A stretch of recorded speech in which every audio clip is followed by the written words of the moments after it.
It's summertime, and the weather's getting hotter, and it can really pose a problem for animals that are out in the heat.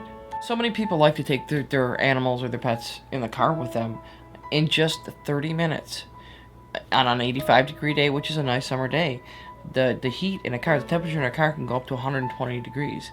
That can cause a dog to go into serious heat distress and die. When a dog is locked in a car, dogs don't sweat like we do. They pant. And when they're panting in that superheated air, and it doesn't cool them down. And that can lead to death. We talk to people all the time that say, well, I took him, but I left the windows cracked. That's not going to cool that car off.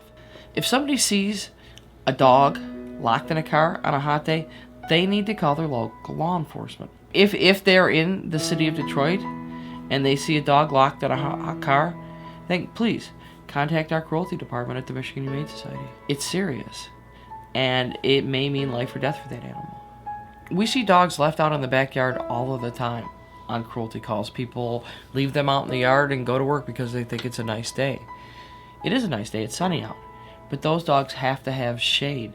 They have to be able to get out of that direct sunlight. And if they've been chained out in that backyard, then the sun may be in a different place at 3 o'clock in the afternoon.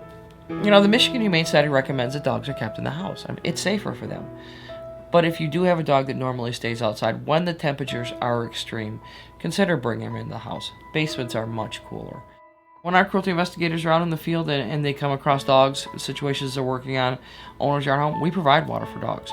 That water is critical for dogs in the summertime to help keep themselves cool. There are times when we have to bring those dogs back into the shelter because their temperatures have just skyrocketed, and it's a matter of life and death for these dogs. They've been chained out. They're usually either short-muzzled dogs or dark-coated dogs, and they have absolutely no access to shade or to water. It's an emergency.